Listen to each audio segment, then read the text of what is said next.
தனிப்பெரும் கருணை அருட்பெரும் ஜோதி. அப்பா நான் வேண்டுதல் கேட்டு அருள் புரிதல் வேண்டும். ஆருயிர்கட்கெல்லாம் நான் அன்பு செயல் வேண்டும்.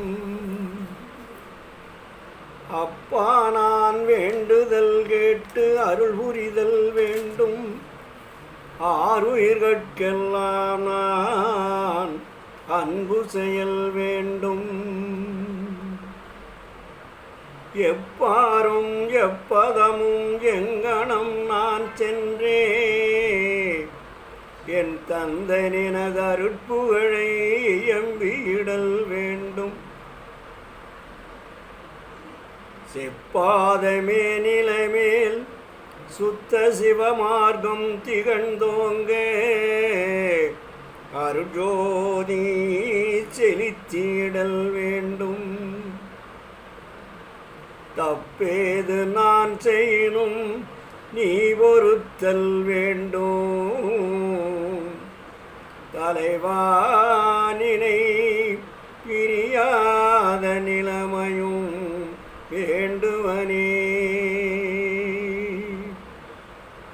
நினை பிரியாத நிலைமையும் வேண்டுவனே. அருட்பெரும் ஜோதி அருட்பெரும் ஜோதி தனிப்பெரும் கருணை அருட்பெரும் ஜோதி. ஆன்மநேய ஒருமைப்பாட்டு உரிமையுடைய சகோதர சகோதரிகள் அனைவருக்கும் முதற்கண் நன்றி கலந்த வணக்கத்தையும் வாழ்த்துக்களையும் தெரிவித்துக் கொள்கிறேன். வள்ளல் பெருமானுடைய வாழ்க்கையிலே 1 5 திருமுறை வரையிலும் அதற்கு மேல் 6ஆம் திருமுறை என்ற ஒரு பகுதியையும் மிக தெளிவாக மக்களுக்கு பதிவு செய்து வெளிப்படுத்தியிருக்கின்றார்கள். இறுதியாக வள்ளல் பெருமான் அவர்கள் 4 விண்ணப்பங்களை பதிவு செய்திருக்கிறார். அந்த 4 விண்ணப்பங்கள் சமரச சுத்த சன்மார்க்க சத்திய விண்ணப்பம், சமரசுத்த சன்மார்க்க சத்திய சிறு விண்ணப்பம், சமரசுத்த சன்மார்க்க சத்திய பெருவிண்ணப்பம், சமரசுத்த சன்மார்க்க சத்திய ஞான விண்ணப்பம். இந்த 4 விண்ணப்பங்களிலே கடவுள் யார் என்பதையும், உயிர்கள் எப்படியெல்லாம் பிறப்பெடுத்து வந்தது என்பதையும், இறைவன் எப்படியெல்லாம் அருளை வழங்கினார் என்பதையும், இறைவனிடத்திலே எப்படி தொடர்பு கொள்ள வேண்டும் என்பதையெல்லாம் மிக தெளிவாக பதிவு செய்திருக்கிறார்கள். முதலிலே சத்திய விண்ணப்பத்தை நாம் பதிவு செய்திருக்கின்றோம். இப்பொழுது வள்ளல் பெருமான் அவர்கள் இறைவனிடத்திலே தொடர்பு கொண்டு தான் வந்த வழிமுறைகளை எல்லாம், எந்தெந்த பிறப்புகளெல்லாம் எடுத்து இறுதியாக மனித பிறப்பு எடுத்து வந்தோம், மனித பிறப்பு எடுத்த காலத்தில் மரணம் வருகிறது, இந்த மரணம் வருவதற்கு எது தடையாக இருக்கிறது, எது மரணத்தை வெல்லுவதற்கு வழியாக இருக்கிறது என்பதையெல்லாம் கண்டுபிடித்து எந்த இறைவனை தொடர்பு கொண்டால் மரணத்தை வெல்லலாம், எந்த இறைவனை தொடர்பு கொண்டால் அருளை பெறலாம் என்பதையெல்லாம் பல தெய்வங்களையெல்லாம் வழிபாடு செய்து கொண்டு வந்த வள்ளல் பெருமான் இறுதியிலே உண்மை கடவுளை தொடர்பு கொண்டு உண்மை கடவுளிடத்திலே அருளை பெற்று மரணத்தை வென்று மரணமிலா பெருவாழ்வில் வாழ்ந்து கொண்டிருக்கக்கூடிய வாழ்க்கையில் வாழ்ந்து 3 தேகத்தை 3 தேகமாக மாற்றி அசுத்த பூதகாரிய தேகத்தை சுத்த தேகமாக மாற்றி, பிரணவ தேகமாக மாற்றி, ஞான தேகமாக மாற்றி, பின் இந்த சமுதாய மக்களுக்கு அதன் உண்மைகளை தெரிவிக்க வேண்டும் என்பதை சுட்டிக்காட்டுவதற்கும்,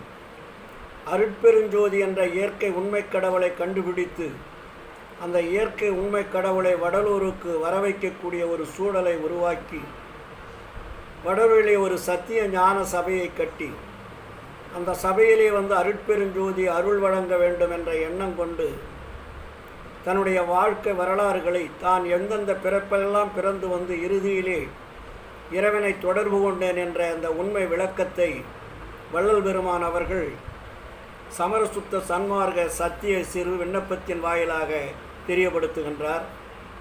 நாம் ஒவ்வொருவரும் அதை ஊன்றி படித்து கவனித்து வள்ளல் பெருமான் சொல்ல அருள் வாக்கின்படி வாழ்ந்து வந்தோமானால் நமக்கு அந்த பேரின்ப சித்தி பெருவாழ்வு என்பது கண்டிப்பாக கிடைக்கும். வள்ளல் பெருமான் அவர்கள் சமரசுத்த சன்மார்க்க சத்திய சிறு விண்ணப்பத்தை என்ன சொல்லி இருக்கின்றார் என்பதை நாம் இப்பொழுது கவனிப்போம்.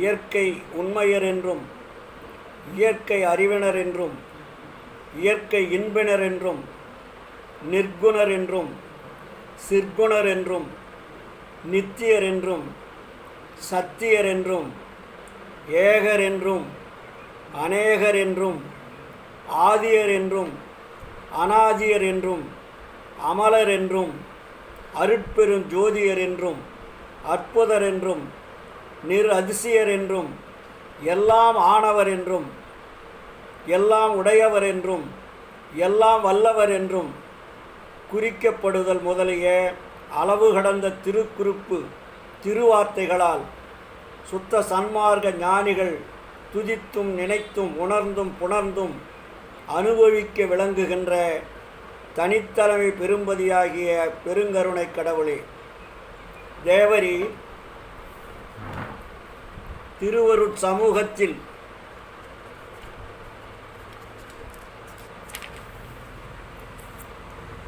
துரும்பினும் சிறியமாகிய யாங்கள் சிற்றறிவால் செய்து கொள்ளும் சிறு விண்ணப்பங்களை திருசெவிக்கு ஏற்பித்தருளி எங்களை ரட்சித்தல் வேண்டும்.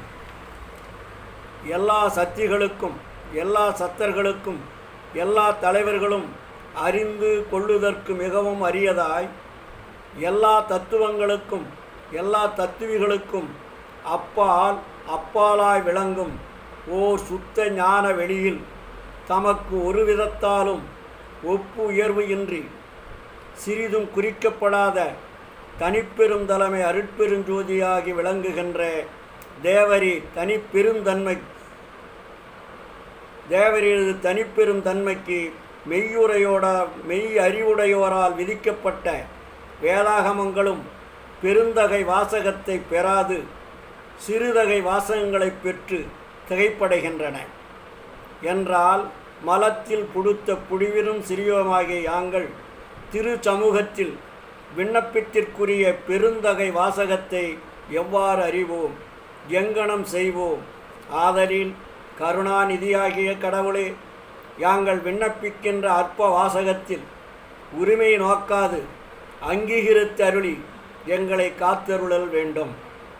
தாயினும் சிறந்த தயவுடைய கடவுளே, இயற்கையை அஞ்சான இருளில் அஞ்சான உருவில் அஞ்சானிகளால் அஞ்சானத்தில் பயின்று ஏதும் தெரியாது கிடந்த எங்களை தேவரீர் பெருங்கருணையால் பௌதிக உடம்பில் சிறிது அறிவு தோற்றி விடுத்து அஞ்சான்று தொட்டு இஞ்சான்று வரையும் அதுகொண்டு அறிவே வடிவாய் அறிவே உருவாய் அறிவே பொறியாய் அறிவே மனமாய் அறிவே அறிவாய் அறிவே அனுபவமாய் அனுபவிக்க தெரிந்து கொள்ளாது குற்றமே வடிவாய் குற்றமே உருவாய் குற்றமே பொறியாய் குற்றமே மனமாய் குற்றமே அறிவாய் குற்றமே அனுபவமாய் அனுபவிக்கின்ற சிறிய எங்கள் திரு சமூகத்தில் விண்ணப்பிக்கின்ற விண்ணப்பமும் குற்றமே வடிவாய் குற்றமே குறிக்கும் என்று அறிந்தோமாயினும் குற்றம் குறியாது வகை விண்ணப்பம் செய்தற்கு உருவாற்றானும் உணர்ச்சி இல்லோம். ஆதலில் துணிவு கொண்டு விண்ணப்பிக்கின்றோம். குற்றங்களையே குணங்களாக கொள்ளுதல் தேவரி திருவருட் பெருமைக்கு இயற்கையாதலின் விண்ணப்பங்களில் குற்றம் குறியாது கடைகணித்தருளி கருணை செய்தல் வேண்டும். அஞ்சான இருளில் ஒன்றும் தெரியாது உணர்ச்சியின்றி கிடந்த காலம் போக அவ்விருளை விட்டு நீங்கிய காலத்தே இவ்வுலகத்தினிடத்து புல், நெல், மரம், செடி, பூண்டு முதலியவாகவும் கல், மலை, குன்று முதலியவாகவும் பிறந்து பிறந்து கலை உண்டல், வெட்டுண்டல், அறுப்புண்டல், கில்லுண்டல், உலப்புண்டல், உடைப்புண்டல், வெடிப்புண்டல் முதலிய பல்வேறு அவத்தைகளால் இறந்து இறந்து அத்தாவர யோனி வர்க்கங்களெல்லாம் சென்று சென்று உடன்று உடன்று அழுப்படைந்தோம்.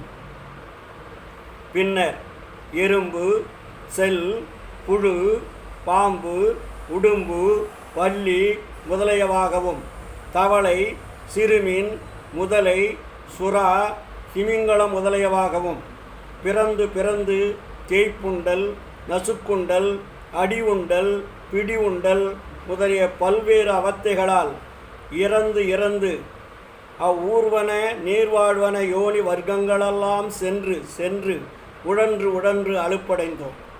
பின்னர் ஈ, வண்டு, தும்பி, குருவி, காக்கை, பருந்து, கழுகு முதலியவாக பிறந்து பிறந்து அடி உண்டல், பிடி உண்டல், அலைப்புண்டல், உழைப்புண்டல் முதலிய பல்வேறு அவத்தைகளால் இறந்து இறந்து அப்பறவை யோனி வர்க்கங்களெல்லாம் சென்று சென்று உழன்று உழன்று அழுப்படைந்தோம்.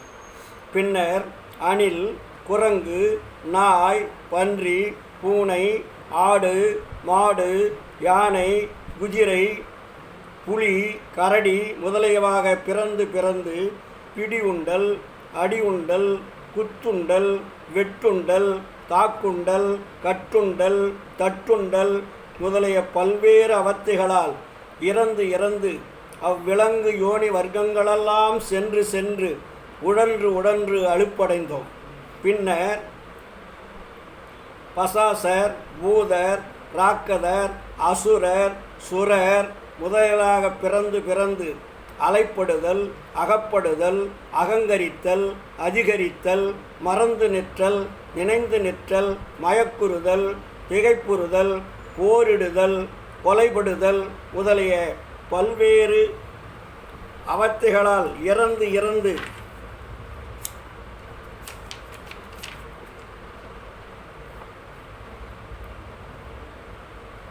அத்தேவ யோனி வர்க்கங்களெல்லாம் சென்று சென்று உழன்று உழன்று அலுப்படைந்தோம். பின்னர் காட்டகத்தார், கரவு செய்வார், கொலை செய்வார் முதலியவராக பிறந்து பிறந்து பயப்படல், சிறைப்படல், சிதைபடல் முதலிய அவத்தைகளால் இறந்து இறந்து அந்நரக யோனி வர்க்கங்களெல்லாம் சென்று சென்று உழன்று உழன்று அலுப்படைந்தோம். அங்கனம் யாங்கள் அப்பிறவிகள் தோறும் அடைந்த அலுப்பும் அச்சமும் அவலமும் கலைப்பும் துன்பமும் திருவுலத்தடைத்து இறங்கி அருளி அழியா பெருவாழ்வை பெறுதற்குரிய உயருடையத்தாகிய மனித தேகத்தில் செலுத்தி அருளிய தேவரீர் பெருங்கருணையை யாங்கள் செய்யும் கைமாறு ஒன்றும் தெரிந்தோமில்லை. உயிர்களின் அகத்தும் புறத்தும் அகப்புறத்தும் புறப்புறத்தும் நீக்கமின்றி நிறைந்து விளங்குகின்ற அருட்பெருஞ்சோதி ஆண்டவரே, இம்மனித தேகத்தில் செலுத்திய காலத்திலும் தாய் வயிற்றிலும் சிசு பருவத்திலும் குமார பருவத்திலும் பல்வேறு அவத்தைகளால் அறிவின்றி இருந்தோமாகையால் தேவரீர் பெருங்கருணை திரைத்தை அறிந்து கொள்ளாமல் வீண்போது கழித்தோம். அப்பருவம் கழிய இப்பருவத்தினிடத்தே எல்லா அண்டங்களையும் எல்லா உலகங்களையும் எல்லா உயிர்களையும் எல்லா பொருள்களையும் மற்ற எல்லாவற்றையும் தோற்றுவித்தல், விளக்கம் செய்வித்தல், துருசு நீக்குவித்தல், பக்குவம் அறிவித்தல், பலன் தருவித்தல், எங்கும் பூரணராகி விளங்குகின்ற ஓர் உண்மை கடவுள் உண்டென்றும் அக்கடவுள் உண்மை என்பால் கருத்திற் கருதி வழிபாடு செய்யின் அக்கடவுள் திருவருள் நமது கருத்தின்கண் வெளிப்பட்டு விளங்கும் என்றும் அத்திருவருள் விளக்கத்தால் மரணம், பிணி, மூப்பு, பயம், துன்பம் முதலிய அவத்தைகள் எல்லாவற்றையும் தவிர்த்து எக்காலத்தும் எவ்விடத்தும் எவ்விதத்தும் எவ்வளவும் தடைபடாத பேரின்ப சித்தி பெருவாழ்வை அடைதல் கூடும் என்றும் எங்கள் அறிவில் தேவரே திருவருளால் உண்மைபட உணர்த்தி அருளை பெற்றோம். இவ்வுணர்ச்சியை பெற்றது தொடங்கி கடவுள் வழிபாடு எஞ்சான்று செய்வோம். கடவுள் திருவருள் விளக்கம் என்னால் அடைவோம். மரணம், பிணி, மூப்பு முதலிய அவத்தைகள் எப்போது நீங்கும்? என்றும் அழியாத பேரின்ப சித்தி எக்காலம் கிடைக்கும் என்று எண்ணி எண்ணி வழிதுறை தெரியாமல் வருந்தி நின்ற தருணத்தே, கலைப்பறிந்துதவும் கருணை கடலாகிய கடவுளே, தேவரே, நெடுங்காலம் மரணம் முதலிய அவத்தைகளால் துன்புற்று களைப்படைந்த உங்களை அவ்வவத்தைகனின்றும் நீங்கி களைப்பும் கலக்கமும் தவிர்த்து அழியாத பேரின்ப சித்தியை அடைவித்த பொருட்டாகவே பூர்வஞான சிதம்பரத்தின் வடபால் பார்வதிபுரம் என்று குறிக்கப்படுகின்ற உத்தரஞான சித்திபுரத்தில் யாம் அளவு கடந்த நெடுங்காலம் சித்தியெல்லாம் விளங்க திருவருள் நடம் செய்வோம் என்றும், அது தருணம் மிகவும் அடுத்த சமீபத்த தருணம் என்றும், அப்பதியினிடத்தே யாம் அருள் நடம் புரிதற்கு அடையாளமாக ஒரு ஞான சபை காணுதல் வேண்டுமென்றும் திருவருட்குறிப்பால் அறிவித்ததுமன்றி